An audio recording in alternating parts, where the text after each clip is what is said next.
Hi guys, welcome to another episode of the Real Football Talk. I have Junaid and Adi with me. For those of you watching, please like, share, and subscribe. We'll be talking about Leicester versus Manchester United, and also Manchester City officially winning the Premier League in the 2020-21 season. Junaid, what did you make of the Leicester versus United game? What was your take from it? Considering 10 changes. Yeah, it was a difficult game to throw, I think, the youngsters into, because I think Leicester were chasing obviously the Champions League football, so obviously they were raring to go, and especially a lot of the youngsters that haven't kind of had enough experience. I think might have been quite tough for them at times. I think in little spurts they were showing a bit of promise, but I think overall I think they struggled against certain parts, especially I think Ndidi in the middle kind of held his own against the Van der Beek, who hasn't had much Premier League time, and Matic, again, who hasn't had much Premier League time. Adi, what was the difference between the two teams? I mean, it seems like the cohesion wasn't there for United. United played their reserves. That was the difference. And I just thought, I mean, it's a bit of a strange one. I don't think you can put any blame on the team selection too early. At the end of the day, This is Premier League's fault. There was better ways in which they could have picked. If anything, United would probably have preferred to have a game next week, two games next week. But to expect them to play, Leicester and Liverpool in the space of 2 days is just kind of forced Ollie's hand. So I think that was the biggest difference. And obviously, second half, Leicester pushed up the pitch, went tighter. And that exposed the legs of Matic, who literally second half was really exposed. Couldn't do a pass, couldn't move, couldn't push up the pitch and press. And also Van der Beek got exposed for not actually knowing the position, because he was so busy staying to his one side of the pitch that all the players on the right-hand side, and he's not coming across in the second half. So what happens, that's just leaving the gaps for the ball to go into Iheanacho, because what happened is Matic started to try and shield it a bit more, and every time he's trying to shield it, then suddenly Iheanacho comes into play. If it doesn't come out, and if it doesn't shield, then Tielemans is dictating the game. So what happens is Matic is effectively struggling to protect the back line against Iheanacho, or whether to step in on Tielemans, and that's because Van der Beek wasn't really helping him out. Van der Beek was just staying to his side. So yeah, the inexperience, the legs, the lack of fitness, and the fact that the backups just was the reason. I mean, Leicester were poor in the first half. I mean, that's what I was gonna say next. Is Junaid, Leicester, even though they won the game, the first half, I mean, they got the goal, but they weren't great. United came straight back. Greenwood, what a goal! Yeah, definitely. I think in the first half, I think there was a period about 15 minutes where Leicester didn't seem like they wanted the ball. They were very hesitant on the ball. They were misplacing passes. They were kind of rushing things at times. And I think that was a good opportunity. That's when United were actually trying to kind of score. That was obviously when Greenwood got the goal just after for some reason, it was literally after Leicester scored, they suddenly became panicky, were rushing the game, were trying to do things that were kind of out of the ordinary. Tielemans was making runs into the final third. Is this because of the pressure of where they are? Maybe, because what happened last year, them falling out of Champions League. Is that what it is? I think definitely is a contributing factor, because like I said, they've only been in the Champions League, I think it's once, and that was the season they won the league. And obviously they want that again. It's like they are a club that's trying to break into what you want to call the traditional top 6 or top 4, whatever it is, and they need that Champions League football for it, especially if they want to push their club to the kind of next level. I think Leicester need to give some money to the Premier League, man. Premier League gave them an assist in the Champions League place. I mean, there's no way. The way they're performing, they were choking in that first half. Even the start of the second half, first 10 minutes of the second half, I was thinking, okay, there's going to be a reaction. Start of the second half, they were the same. I mean, they choked on the last game, and I mean this one, the way they started and the way they reacted after going in front, even it just wasn't a team that you can see that's full of confidence. I don't know. I think, like I said, they owe a big gratitude to the Premier League for this top four, because the way they're playing today, I think if United had a few more of their first line, they would have comfortably won. I don't think. Adil, I can guarantee you the Liverpool fans are cursing the Premier League. I think they're blaming Man United and Oli, but I don't think there's any choice. I mean, three games in 5 days. It's not really possible to. And I mean, you're not going to play a stronger team against Leicester over a stronger team against Liverpool. Liverpool is the derby, is a bigger game for the fans, so it made more sense.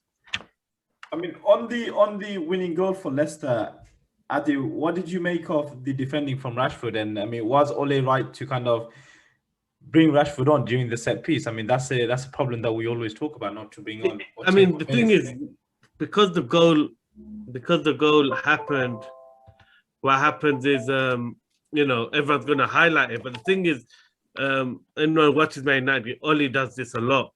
He actually always makes these changes, and I think we've considered another time, but that's just the way it is. And yeah, it's not part of the managerial handbook to do that. It's not the way, and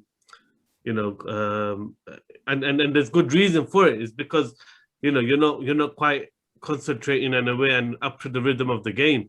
And Rashford certainly wasn't. But I think he was more concerned about getting Cavani on the pitch, who's excellent at defending set plays. So I think he was so focused on trying to get Cavani to help the set play that he forgot how bad Rashford is at defending set plays. So, and great header from Soyuncu, but he had a free ride. Yeah, I mean, it ended up costing them, but I mean, it's not going to be too much damage done, to be honest. Apart from the damage it's going to do to Liverpool, really. You seem more happy about that. About what? Sorry. Sounds always trying to get one in over Liverpool more than the. He's trying to drag Liverpool down to Arsenal's level. Let's not go into that too much because. In terms of this game's, obviously we spoke about it. In terms of Man City winning the Premier League, Junaid, what do you make of them? I mean, they've been great throughout the season. I think hats off to them. They've obviously, this is their third title in 4 years, and obviously that's difficult to do no matter what era of the Premier League that you're in. And the fact is, Pep's done it he's built on each time I think he's won. He's always kind of looked at what the squad kind of needs, what he needs to change in his game. And he's kind of looked at that. And I think especially after Liverpool winning it last year, I think that kind of drove Pep a bit more. And obviously he's got the Premier League now. And I think that makes the kind of Champions League final, I think, a bit more of a priority. So I can see him kind of giving all of the youngsters more game time now, resting kind of the more injury-prone players that he needs for those kind of games. Adi, what's your take on Man City? I mean, we knew it was coming, but... Yeah, but I think everyone forgets the slow start they had. They lost quite a lot of games, and you can't, you have to give full credit since the turn of the year 2021. I mean, they had a poor 2020, and 2021 they just, finally the false nine system clicked. I think it was the Chelsea game or something where they won. I think where they finally seemed like they believed in that new system. Yeah, I mean, not sure exactly which game, but just the turn of the. I mean, the thing is, they had a few games where they didn't play convincing, but they were getting the wins. Yeah, they were getting the wins, around that end of December time, and that just built the momentum. And I think what helped them was the fact that as soon as they started to pick up form, every other team went through a bad patch. It's mainly Liverpool. So what that did was, one from being in a position where they're actually thinking, oh my gosh, we're going to struggle to make top four this year. We've got to fight on our hands for top four. The path just cleared so quickly that, the confidence just shot up. And I mean, you have to say, the big games have really turned up. And the football they played this season, I think is some of the best they've played under Pep. And that's without a striker. So they're definitely fully integrated into this new system. And yeah, I like the evolution. I've seen a lot of develop from City, so I think full credit to them. Pep's improved as a manager this year. He's shown a different side, tactical side, which is always a tactically, but more consistency in his decision making, his formations, and yeah, fully deserved, and shouldn't be missed out of the, you know, they've made the Champions League final too. For a long time, they're going for the quadruple. Absolutely, you know, excellent, phenomenal season. Yeah, I mean, great season for them, and obviously they got the final coming up, so they'll probably, like Junaid mentioned, probably going to play the youngsters in the Premier League. I mean, they pretty much got a second team that they can play in the Premier League. But it's the second team that's been winning, you know. So it's still good enough. That's the thing. Yeah. Good enough to probably challenge against most teams in the Premier League. 100%. I think the second team is probably a top 4 team. I wouldn't say challenge. I think that's pushing it.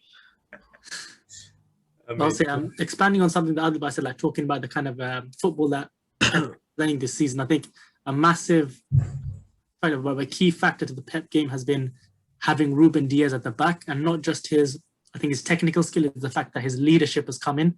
Junaid's defensive thing coming out today. Yeah, but the fact that Ruben Diaz has come in and kind of organized that back line and organized it defensively, and especially like Gundogan and Rodrigo in front of him, I think he's kind of dictating them a bit more, kind of helping them out vocally, and I think that's made a massive difference to kind of City's game, because there's games last season where they might have taken the lead, but they're slipping in goals. That this season they are just shutting out completely. Not even the fact that Diaz, Laporte, Stones have had to do anything fantastic. The fact that they've kind of shut up shop structurally and just forced teams to basically tire themselves out. I mean, it's a bit of both, isn't it? Because obviously that, and obviously that know-how from the Pep, really, because usually he doesn't. He's not that aware because of the way he's. But he's changed his philosophy a lot more.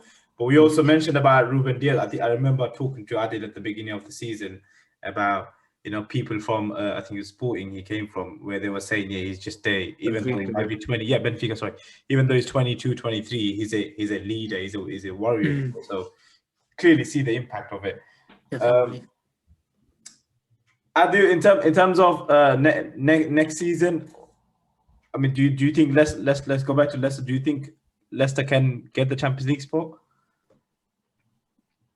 This season, I think this season they've got it. This is the result, even though they had a tough run in. I think they got Chelsea. I think doesn't matter. It's just the way they celebrated. The way they celebrated, you can tell that's a massive weight off their shoulders. I think they're going to have a stronger end to the season now that they got this result. And I really think they would have struggled if it wasn't for the fixture pile-up and, you know, the way they played today. They would have lost to a full-strength United team. They would have lost quite comfortably, I think. So I really think, the way they celebrate at the end, you can see the relief. That's gonna that's a big weight off their shoulder, and I think, you know, they might perform better against Chelsea as a result of that now.